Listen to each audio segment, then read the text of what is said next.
Good day, everyone. I am Vanessa Arcayera, and I am going to discuss to you about how learning occurs. Before that, let us have first our objectives. First is to define what is learning according to some psychologists and in your own words. Second is to understand the nature and characteristics of learning. And the third one is to describe the process of how learning occurs and enumerate it. First, let us know what is learning. Learning, according to Gardner-Murphy from 1968, is that the term learning covers every modification in behavior to meet environmental requirements. And learning, according to Gates, is that the modification of behavior through experience. And according to Woodworth from 1945, any activity can be called learning so far as it develops the individual in any respect, good or bad, and makes his later behavior and experiences different from what they would otherwise have been. And last one is that according to Kingsley and Gary from 1957 is that learning is the process by which behavior changed through practice or training. So, all in all, learning is a change in behavior as a result of experience or practice. The acquisition of knowledge. Learning is knowledge gained through study. Learning is to gain knowledge of or skill in something through study, teaching, instruction, or experience. Learning is the process of gaining knowledge. Learning is a process by which behavior is changed, shaped, or controlled. And the last one, learning is the individual process of constructing understanding based on experience from a wide range of sources. Now let's proceed to the nature and characteristics of learning. The first one is that learning is the change in behavior. Second one is learning is a continuous lifelong process. Third is learning is a universal process. The next one is learning is purposive and goal-directed. Next is learning involves reconstruction of experiences. Learning is the product of activity and environment. Learning is transferable from one situation to another. Learning helps in attainment of teaching learning objectives. Learning helps in the proper growth and development. Learning helps in the balanced development of the personality. Learning helps in proper adjustment. Learning helps in the realization of goals of life. The last one, learning does not necessarily imply improvement. Now let's proceed to how learning occurs. Learning occurs through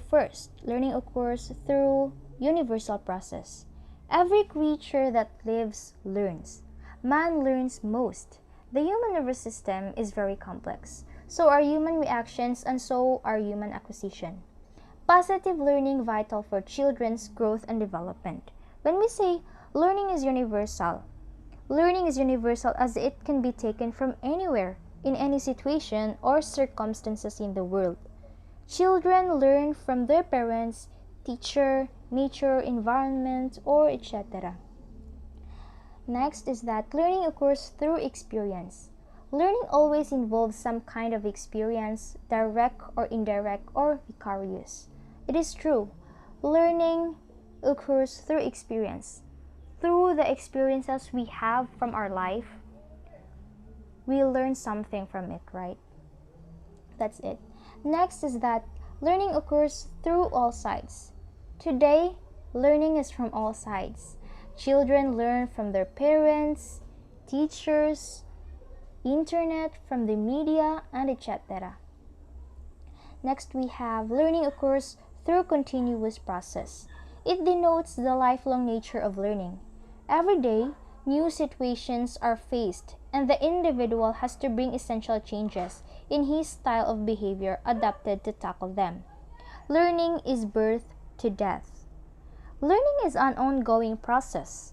It affects all kinds of behavior and continuous life. Next is that learning occurs through change in behavior. It is a change of behavior influenced by previous behavior. It is any activity that leaves a more or less permanent effect on later activity. That's how learning occurs through change in behavior. Next is that learning occurs through adjustment. Learning helps the individual to adjust himself adequately to the new situations. Most learning in children consists in modifying, adapting, and developing their original nature. In later life, the individuals acquire new forms of behavior. Learning makes a person adjustable and adaptable. The person should adapt and should mold himself according to the developmental changes taking place in and around him. That's it. Next is learning occurs through a result of practice. It is the basis of drill and practice. It has been proven that students learn best and retain information longer when they have meaningful practice and repetition. Every time practice occurs, learning continues. Next is that learning occurs through relatively permanent change. This definition has three aspects. It is a change in behavior for better or worse. It is a change that takes place through practice or experience. Three, changes produced through learning must last a fairly long time. Just like after a man wakes up from his nap, he still remembers the path to the food. Even if you have been in a bicycle for years, in just a few minutes practice, you can be quite proficient again. That's it. Next is that learning occurs through growth and development. It is never-ending growth and development. At each stage, the learner acquires new visions of his future growth and new ideas of achievement in the direction of his effort.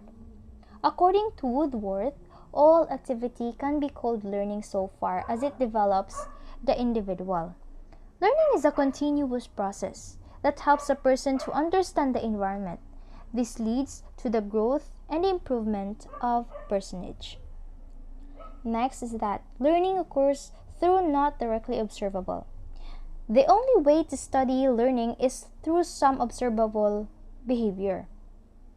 Actually, we cannot observe learning. We see only what precedes performance, the performance itself, and the consequences of performance. Learning occurs through active learning process.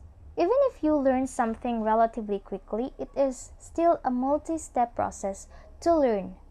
You must encounter new information, pay attention to it, coordinate it with what you already know, store it in your memory, and apply it.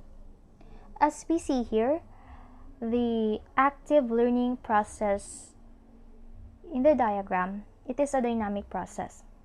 We have here the multimodal delivery, in which it depends on what students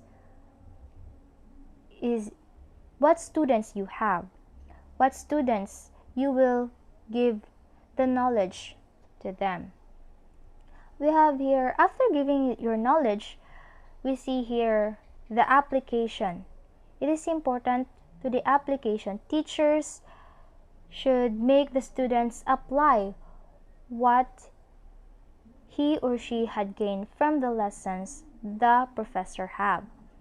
We have here feedback in which the teacher will feedback to the students if that student improves his learning or not, or questions the students for the learnings he got from the lessons and students' existing knowledge.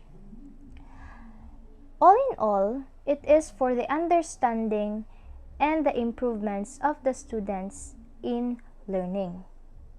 So learning process occurs in a complex social environment. Instead, it is necessary to think of learning as a social activity involving people. The things they use, the words they speak, the cultural context they're in, and the actions they take.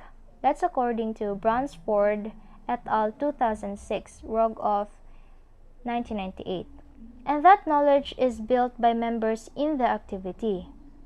That's according to Scardamalia and Beriter 2006. The process of learning is not always the same. Learning can happen in a wide variety of ways. To explain how and when learning occurs, psychologists have proposed a number of different theories. First is learning through classical conditioning. Learning through association is one of the most fundamental ways that people learn new things. Russian psychologist Ivan Pavlov discovered one method of learning during his experiments on the digestive systems of dogs. He noted that the dogs would naturally salivate at the sight of food, but that eventually the dogs also began to salivate whenever they spotted the experimenter's white lab coat. Next is that learning through operant conditioning. The consequences of your actions can also play a role in determining how and what you learn. Behaviorist B.F. Skinner noted that while classical conditioning could be used to explain some types of learning, it could not account for everything. Instead, he suggested that reinforcements and punishments were responsible for some types of learning. Next is learning through observation. Observational learning occurs by observing the actions and consequences of other people's behavior, such as with latent learning. While classical conditioning and operant conditioning can help explain many instances of learning, you can probably immediately think of situations where you have learned something without being conditioned, reinforced, or punished. So next, we have here types of learning in which how learning occurs is present. First is that learning occurs through motor learning. Most of our activities in our day-to-day life refer to motor activities. The individual has to learn them in order to maintain his regular life. For example, walking, running, skating, driving, climbing, and etc. All these activities involve the muscular coordination. Next is that learning occurs through verbal learning. This type of learning involves the language we speak, the communication devices we use. Signs, pictures, symbols, words, figures, sounds, etc. are the tools used in such activities. We use words for communication. That's it. Next is that learning occurs through concept learning. It is a form of learning which requires higher order mental processes like thinking, reasoning, intelligence, and etc. We learn different concepts from childhood. For example, when we see a dog and attach the term dog, we learn that the word dog refers to a particular animal. Concept learning involves two processes, viz. Abstraction and generalization. This learning is very useful in recognizing, identifying things. Next is that learning occurs through discrimination learning. Learning to differentiate between stimuli and showing an appropriate response to this stimuli is called discrimination learning. Example, sound horns of different vehicles like bus, car, ambulance, and etc. That's it. Next is that learning occurs through learning of principles. Individuals learn certain principles related to science, mathematics, grammars, etc. in order to manage their work effectively. These principles always show the relationship between two or more concepts. Example is to formulate laws, associations, correlations, and etc. Next is that learning occurs through problem solving. This is a higher order learning process. This learning requires the use of cognitive abilities such as thinking, reasoning, observation, imagination, generalization, and etc. This is very useful to overcome difficult problems encountered by the people. Next is that learning occurs through attitude learning. Attitude is a predisposition which determines and directs our behavior. We develop different attitudes from our childhood about the people, objects, and everything we know. Our behavior may be positive or negative depending upon our attitudes. Example, attitudes of nurse towards her profession, patients, and etc. That's it. So that's the end of my discussion. But before I will end my discussion, let's have first my summary. So, all in all, after I've discussed the lessons about how learning occurs, I can say that learning is an internal activity and a key personal development skill. Learning is not something that can be directly observed in others. We can, however, observe the results of learning in ourselves and others. This is why in formal learning situations, assessment is such a crucial part of the teaching process. The results of academic assessment, essays, exams, and etc. are simply attempts to measure how much an individual has learned, but they cannot measure the actual process of learning. Therefore, learning brings about changes in the way we act, think, and or feel about ourselves, other people, and the world around us. Such changes may be permanent or temporary depending on our own perceptions of the importance and relevance of the gained knowledge we have. That's how learning occurs in life. So that would be all. Thank you.